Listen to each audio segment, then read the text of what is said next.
მოგესალმებით ქალბატონებო და ბატონებო, ეს არის გადაცემა ვენი ვიდი და მე მისი წამყვანი სოსო სალუქვაძე ვარ. დღეს ჩვენ საინტერესო მოგზაურობა გველის, ამჯერად ჩვენ არ შემოგთავაზებთ ერთ რომელიმე მხარეს, ქვეყანას ან ქალაქს, არამედ უფრო ფართო მასშტაბიან გეოგრაფიულათაც და შინაარსობრივათაც ფენომენს განვიხილავთ, რასაც ქვია სავაჭრო გზები.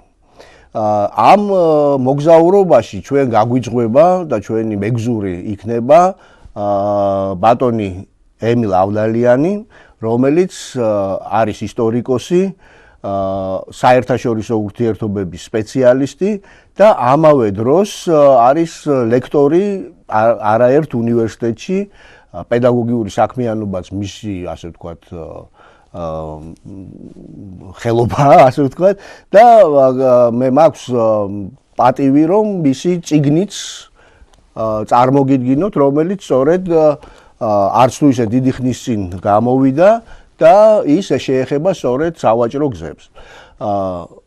ბატონო ემილ, დიდი მადლობა თქვენ პირველ ყოვლისა, რომ მონახეთ დრო, მობრძანდით ჩვენთან, იმიტომ რომ თქვენი ექსპერტიზა ამ შემთხვევაში და თქვენი გამოცდილება, თქვენი ცოდნა ძალიან საინტერესო იქნება, სანამ მე თქვენ დაგითმობდეთ ასპარეს, ორ სიტყვას ვეტყვი ჩვენს ტელემაყურებლებს, ჩემი აზრით, რატომ არის ეს თემა საინტერესო.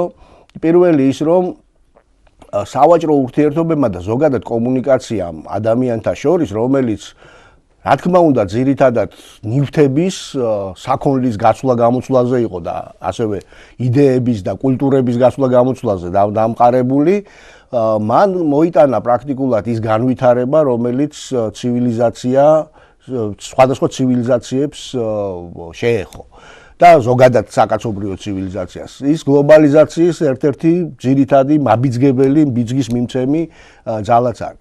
მეორე საინტერესო მომენტი ის არის, რომ საქართველო ამაში რაღაც გარედან თლათ არ არის წარმოდგენილი, მეტად ან ნაკლებად ამ პროცესში ჩართული იყო და ეხლა ესეც შეიძლება სიმბოლურად განვიხილოთ, რომ აბრეშუმის, ანუ სილკის, ასე ვთქვათ, ტელევიზიაში აბრეშუმის გზაზე ვისაუბრებთ, რომელიც საქართველოსთვის ფლათ უცხო არ არის, რამდენად ახლოა ამაზე თქვენ უკეთესად იტყვით. და მესამე ეს ძალიან მნიშვნელოვანია, რომ დღეს მსოფლიოში ისეთი პროცესები მიმდინარეობს, რომ მიმდინარეობს დიდი რეკონფიგურაციის მოლოდინში ვართ და ახალი პროექტები, უზარმაზარი პროექტები მზადდება და ამაზედაც ერთ-ორ სიტყვას გთხოვთ, რომ გითხრათ. ახლა კი გითმობთ ასპარეს ასეთი კითხვით. პირველი, რა მნიშვნელობა აქვს ყველაფერ ამას და თქვენ რატო დაინტერესდით ამ კონკრეტული საკითხით? კიდევ ერთხელ მადლობა მოწვევისთვის, კითხვაც ძალიან საინტერესოა, გლობალურია. ალბათ თავარი მომენტი, რაც მქონდა დაჭერილი აი ამ სავაჭრო გზების კვლევისას, არის ის, რომ პრაქტიკულად ძველი ისტორიიდან მოყოლებული თანამედროვე პერიოდამდე ხშირად სამხედრო კამპანიების, ხშირად აი ქვეყნების შეჯახებების უკან და ურთაბრძოლის უკან ყოველთვის იდგა ეკონომიკური ინტერესი. ვინ დაიკავებს სავაჭრო გზებს, ვინ გააკონტროლებს ერთი პუნქტიდან მეორე პუნქტამდე მთელ მაგისტრალს, ვინ ჩაიგდებს შემოსავლის წყაროს, ხო? პრაქტიკულად ვინც მოახერხებდა ამას, ის აკონტროლებდა გეოპოლიტიკურ, ესე ვთქვათ, ლანდშაფტს, ასე ვთქვათ, ფული და ძალაუფლება და უძველესი პერიოდიდან, ხო, წყაროებში არ ჩანს ხოლმე ის ვაჭარი, ვაჭრობა და ასე შემდეგ, იშვიათად ჩანან ხოლმე პრაქტიკულად ყველა ერის წყაროში, ასე ვთქვათ. იქნება ის ქართული, იქნება ის არაბული, სპარსული და ასე შემდეგ, იშვიათად, მაგრამ ამ ყველაფრის უკან, ამ ყველა პროცესის უკან, რა თქმა უნდა, დგას ეკონომიკური ინტერესი და პრაქტიკულად შეიძლება აი ამის უკან, აი სავაჭრო გზების კვლევისას ხედავ როგორი ორთაბრძოლა მიმდინარეობს აი ევრაზიაში გაბატონებისათვის. და აი ამ გადაცემის განმავლობაში ჩვენც აი რამდენიმე ეს ძალიან მნიშვნელოვანი მომენტია, იმიტომ რომ ჩვენ სხვათა შორის აგრ ცივილიზაციაზე ვისაუბრეთ, თუნდაც ქალაქების წარმოშობა რომ ავიღოთ, რაც ცივილიზაციის, ასე ვთქვათ, ცივილიზაციების წარმოშობის ერთ-ერთი ძირითადი კერა გახდა შემდგომში, ახალი გეოგრაფიული აღმოჩენები, რომელიც ახლა უკვე ახალი აღარ არის, მაგრამ მე-16 საუკუნიდან მოყოლებული, მე-15 საუკუნის ბოლოდან სწორედ ამ ასე ვთქვათ სავაჭრო ურთიერთობებს და ეკონომიკურ ურთიერთობებს უნდა უმადლოდეთ, იმიტომ რომ ადამიანებს სჭირდებოდათ სხვადასხვა გეოგრაფიულ ადგილებზე ისეთი ასე ვთქვათ საქონლის მიღება თავისთან, რომელსაც თვითონ ვერ აწარმოებდნენ და მისი წარმოება სადღაც სხვაგან იყო. მე მინდა ერთი რაღაც გკითხოთ. როდის იწყება მთელი ეს ისტორია, იმიტომ რომ გასაგებია რომ ახლა ადამიანების ჯგუფების წარმოშობიდან დაწყებული ალბათ რაღაცა გაცვლა იყო, თუმცა ნამეტი პროდუქტი შეიძლება მათ მაშინ არც კი ქონდათ. მაგრამ ჩვენ საბოლოო ჯამში მივდივართ უზარმაზარ ქსელამდე, განსაკუთრებით ძველი სამყაროს ფარგლებში, რომელიც ჩამოყალიბდა და რომელიც იყო სასიცოცხლო, ასე ვთქვათ, შეიძლება ითქვას ქსელი, სადაც სისხლის მიმოქცევა, საქონლის და იდეების მიმოქცევა ხდებოდა და ეს არ უნდა იყოს მხოლოდ ვენეცია, ან მხოლოდ თქვათ რაღაც უფრო ძველი პერიოდი. ეს გაცილებით ძველი პერიოდიდან როგორც ჩანს იწყება. რას გვეტყვით ამაზე? ხო, თავმაც შეგვიძლია თქვათ, რომ აი წყაროებიდან გამომდინარე, ანუ რამდენად მოგვეპოვება ჩვენ ეს თქო მასალები, თავმაც შეგვიძლია ვთქვათ, რომ ეს ალექსანდრე მაკედონელამდეც დაიწყო, პრაქტიკულად მისი ლაშქრობების უკან დგას ეკონომიკური ინტერესიც, ის როდესაც ცდილობს ხმელთაშუა ზღვა დააკავშიროს თავარ წარმოებულ ცენტრთან, ეს არის ინდოეთი და მისი ლაშქრობა ინდოეთისკენ. ზუსტად აი ამას ექვემდებარება, რა თქმა უნდა, მანდ არის სამხედრო ინტერესები, რა თქმა უნდა, იდეოლოგიური ინტერესებიც, მაგრამ არ შეიძლება არ ითქვას, რომ ამის უკან არ იდგა ეკონომიკური ინტერესიც. ცალსახად არის აი ეს კომპონენტიც. მაგრამ აი ისევ და ისევ აი წყაროებიდან გამომდინარე, თამამად შეგვიძლია ვთქვათ, რომ აი როდესაც რომის იმპერია ყალიბდება უკვე ისეთ ძალად, რომელიც აკონტროლებს ხმელთაშუა ზღვას, აი მერე იწყება უკვე ის კლასიკური სავაჭრო გზები. და როგორც თქვენ სწორად აღნიშნეთ, ეს არის ქსელი მთელი, ანუ არ არის ეს ერთი მაგისტრალი, ეს გადის ირანზე რამდენიმე გზა, მესოპოტამიაზე, სირიაზე, ხმელთაშუა ზღვაზე.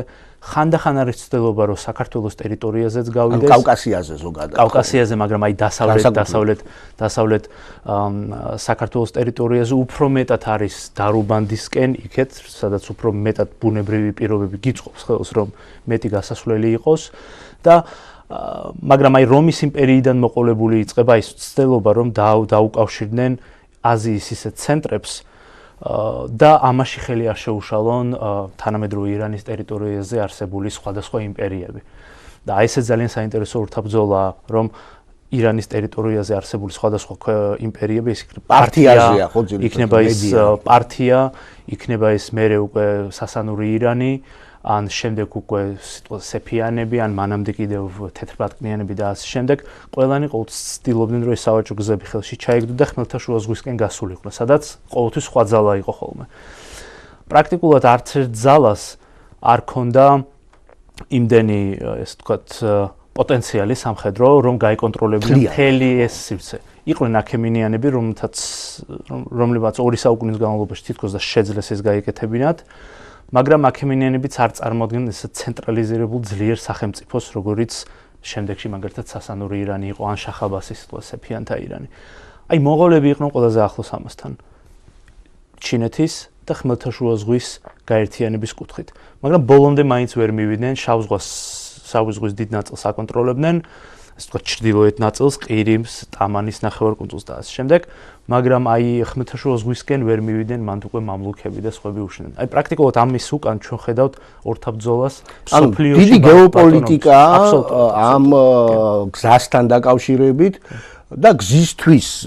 იმიტომ რომ თქვენ რას თქვით, მე ესეთი სტაბილიზება მრჩება და ალბათ ასეც ანალიზდება ეს, რომ პირველი არც ერთ მოგზაურს არ შეუძლია იმ დროს თავიდან ბოლომდე ეს გზა გაიაროს, იმიტომ რომ ძალიან დიდია, ახლა მე როგორც ამოვიკითხე, სადღაც 7000 კილომეტრამდე სიგრძის გზა არის საბოლოო ჯამში ჩინეთში, თუ კი გააჩნია რა გზით წახვალ. ან ხო, გააჩნია რა გზით წახვალ, ну თქვა 6.5 თუ შეღავათია ეს. მეორე ის რომ კი, ამ ვაჭრობისთვის აუცილებელია სწორედ მედიატორები და ეს მედიატორები სხვადასხვა სახელმწიფოების კონტროლის ქვეშ არსებული ძალებია, იქიდან გამომდინარე, როგორია კონფიგურაცია იმპერიების და სახელმწიფოების ამ გზის გარშემო. მაგრამ ჩემი კითხვა იქნება ასეთი. და რა უნდათ, ნუ ეხლა ამხელა გზაზე რა ვერ დაიკმაყოფილეს თავიანთი, მაგალითად იგივე რომის იმპერიის დროს თავიანთი მოთხოვნილებები. აქედან დავიწყოთ და მეორე კითხვასაც ეხლავე გეტყვით, რომ დააკავშირებთ ალბათ ერთმანეთს, რა ენაზე ლაპარაკობდნენ ეს ხალხი? ხო, ეს ძალიან საინტერესო კითხვა, მეორე განსაკუთრებით საინტერესო კითხვა. მოდი დავიწყოთ პირველით, რომ დასავლეთს და მე ამ შემთხვევაში გულისხმობ რომის იმპერიიდან მოყოლებული შემდეგ ვენეციელები და უფრო ჩრდილოეთ ევროპელები, რომ როდესაც ხანზის როდესაც უკვე სამხრეთისკენ ჩადიან და მეტი ტექნოლოგია გააჩნიათ, რომ უფრო ზღვებზე გაბატონდნენ, მათ ისტორიულად ყოველთვის მეტი ოქრო და ვერცხლი ჰქონდათ. აზიაში ყოველთვის ამის ნაკლებობა იგრძნობოდა. მაგრამ აზიაში იწარმოებოდა ბევრი პროდუქცია.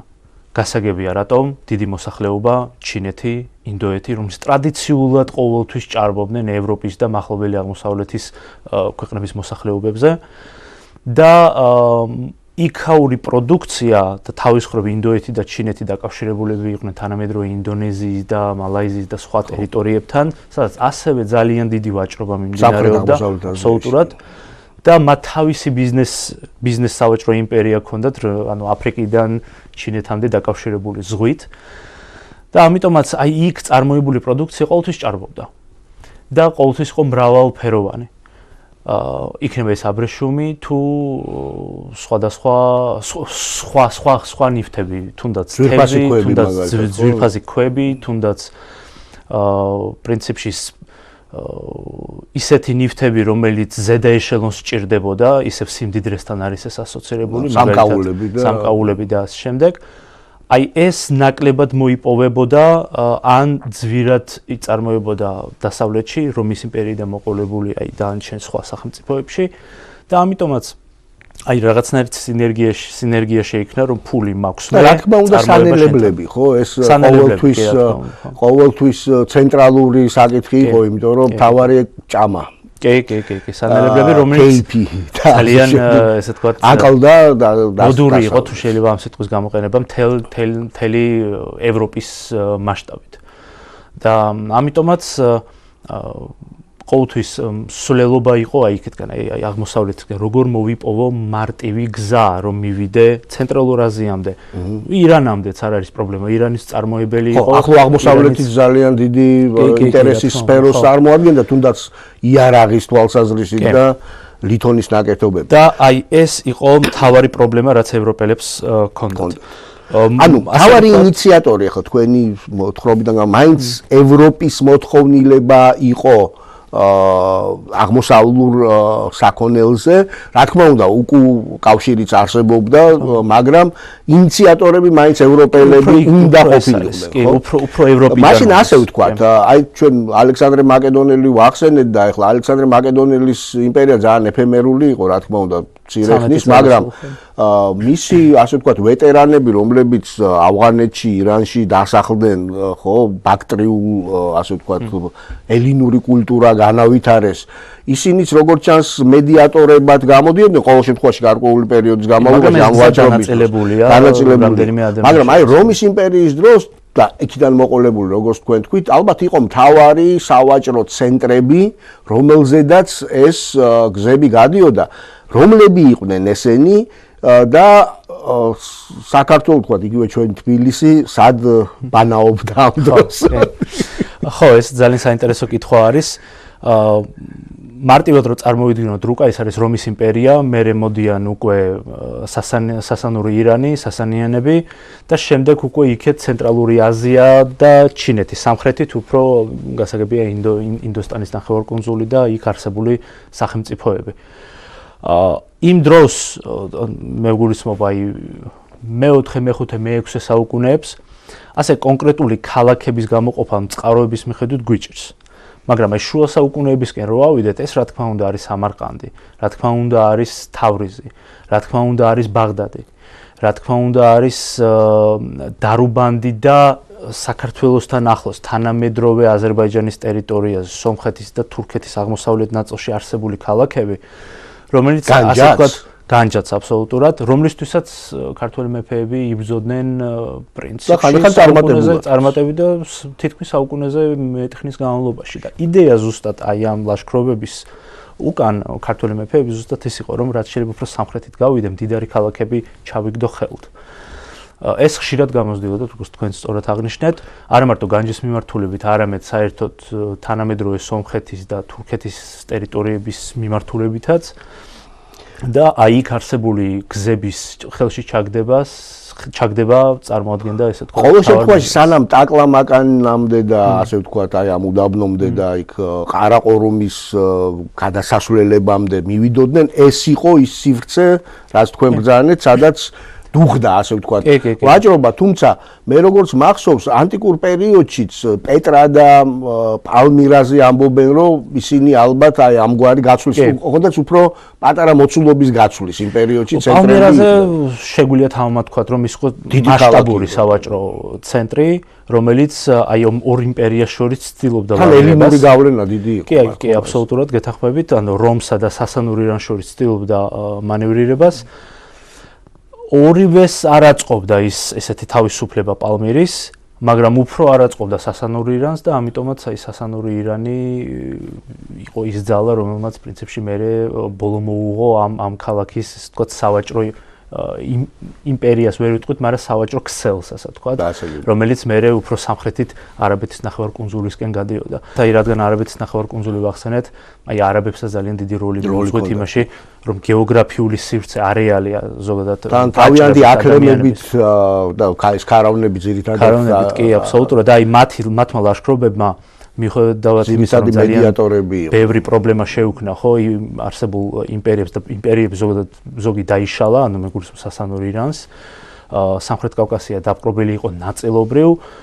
მიუხედავად ამისა, მათ შექმნეს ერთგვარი დეცენტრალიზირებული სავაჭრო ქსელი, სადაც არ იყო მაინც და მაინც ერთი ცენტრი, ან ერთი რაღაცა სისტემა, როგორცაც მე გვთავაზობდა სიტყვას თემურლენგი ან სხვები, არამედ უფრო ესე თავისუფალი ვაჭრობა და ეს ვაჭრობა მიდიოდა თანამედროვე რუსეთის სიღრმეებში, აღწევდა გასაგებია ცენტრალური აზიის თითქმის მთელ ტერიტორიას. ეს ის პერიოდია, როცა მარკო პოლო და იბნ ბატუტა და ეს კი ცოტათი ათანასე ნიკიტინის სკოლიდან აგვაქვს ჩვენ. ეს ანუ პრაქტიკულად ეს მოგზაურები არიან უფრო ცნობილები, რა თქმა უნდა.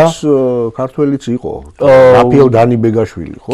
კი, ქართველი ვაჭრები, აი იმ წყაროებიდან რაც ჩვენ მოგვეპოვება, მოგზაურობდნენ კონსტანტინოპოლში, თანამედროვე საბერძნეთის ტერიტორიაზე და არის მონაცემები, რომ მოგზაურობდნენ ასევე მახლობელ აღმოსავლეთში, ეგვიპტეში. ემილ, ძალიან საინტერესო კონფიგურაცია, რა თქმა უნდა, ჯერ თანაც აიქით ჩინეთის მხარეს არ გადავსულვართ, ესეც ალბათ საინტერესოა და უფრო უცნობი ჩვენთვის, მაგრამ ესეთი კითხვა მაქვს.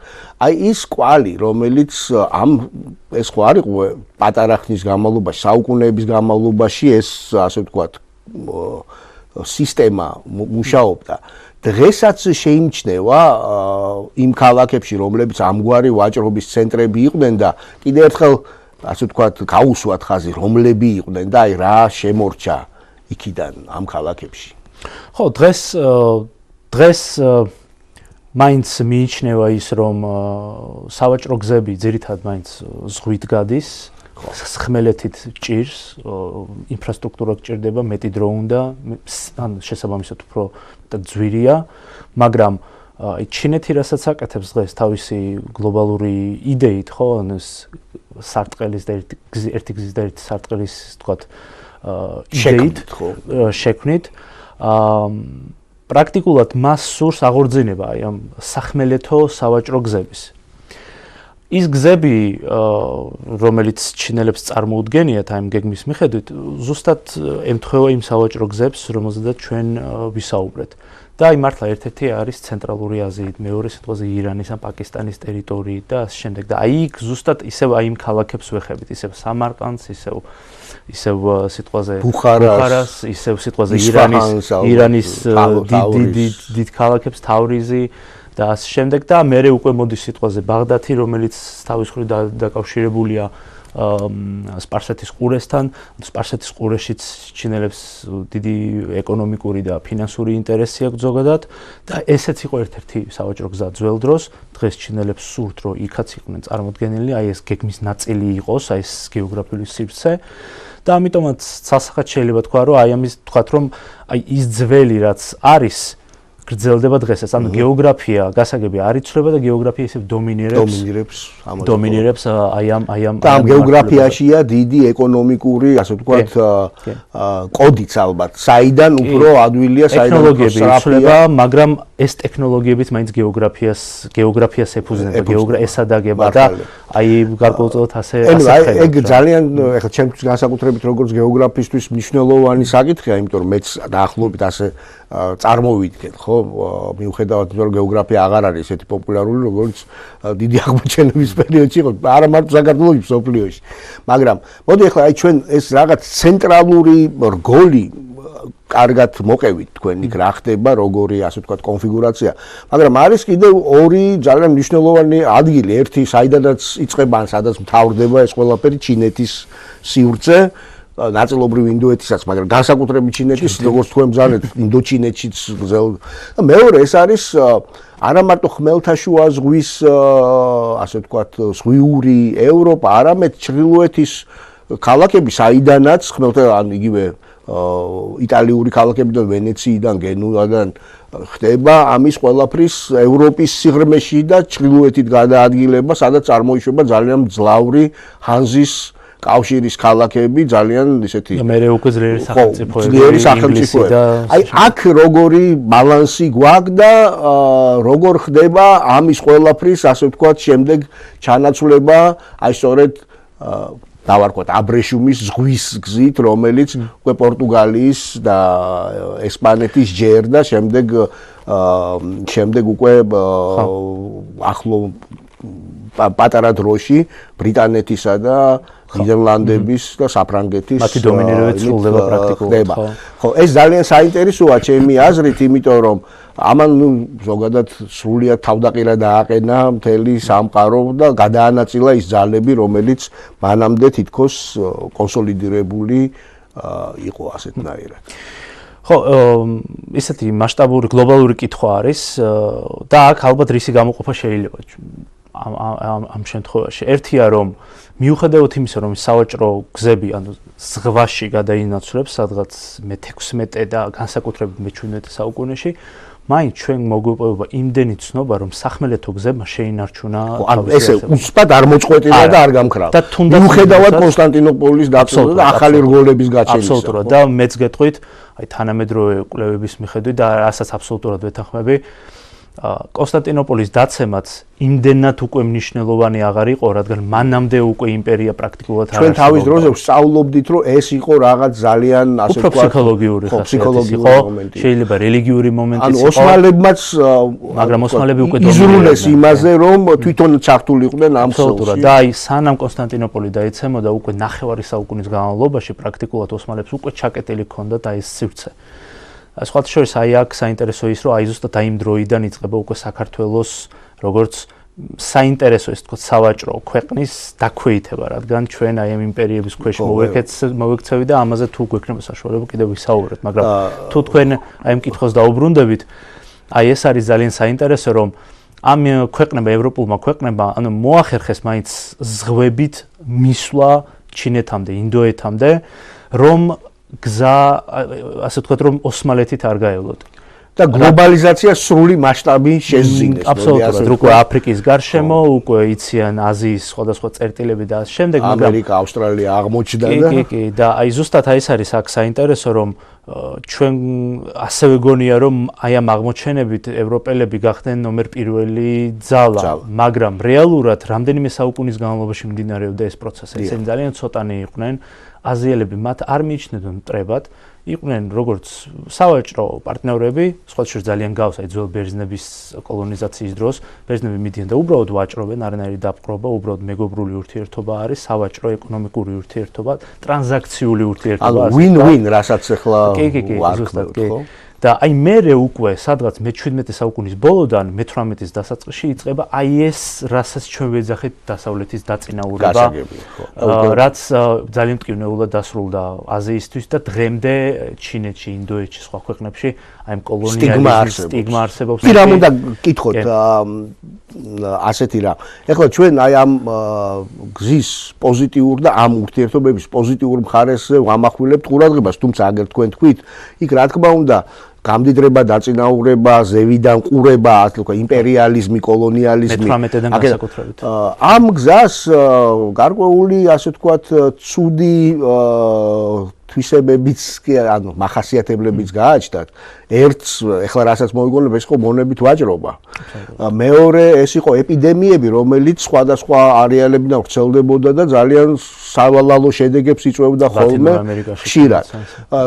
თუმცა, ამავე დროს იყო კულტურების გაცვლა, ასე ვთქვათ, ფილოსოფიური, ასე ვთქვათ, ხედვების გაცვლა და შეიძლება ითქვას, რომ დაკარგული ელინური კულტურა, რომელიც ევროპას ჰქონდა ბნელ შუა საუკუნეებში, სწორედ არაბების მიერ შემოატრიალეს და მიიღეს, რომელიც შემდეგ რენესანსში და განმანათლებლობაში მოეხმარა. ასეა? კი, ასეა.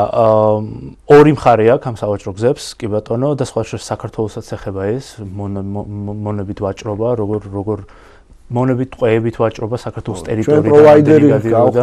კი, სამწუხაროა, არც თუ ისე მოკლე პერიოდის განმავლობაში სხვათა შორის. და კი, ეს ერთია, რომ სტიგმატიზაცია ხდებოდა, რომ დასავლეთი უფრო ძლიერია აზიურ ქვეყნებზე. ეს დღემდე მოყვება, ამაზე ეს უკვე ვახსენე. მეორე, თქვენ რაც ახსენეთ, ეს არის ვაჭრობა მონებით ტყვეებით.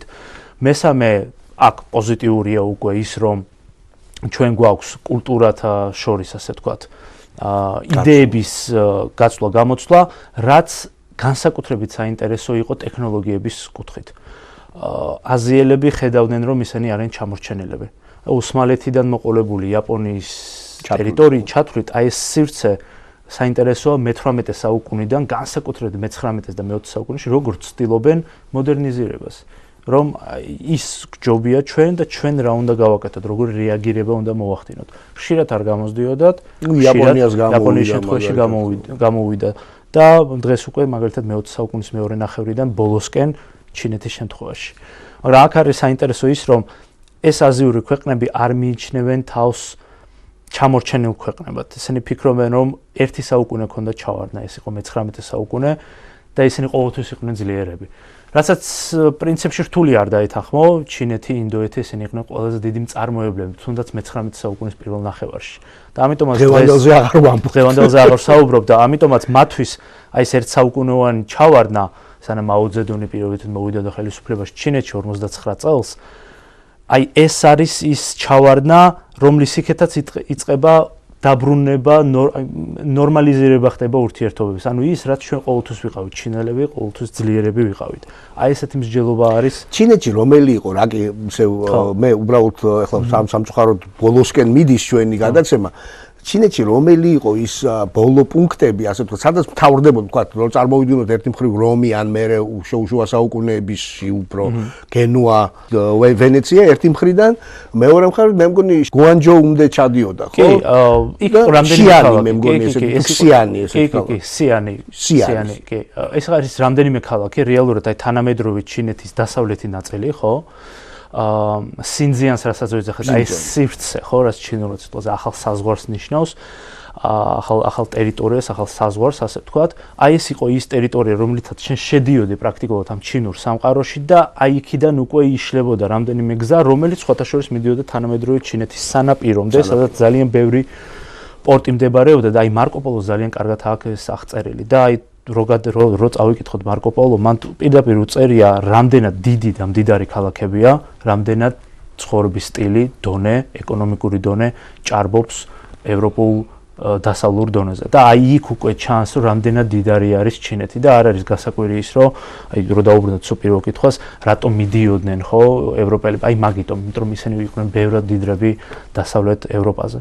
ემილ, ძალიან დიდი მადლობა, ძალიან საინტერესო, ასე ვთქვათ, და ამოუწურავი თემაა.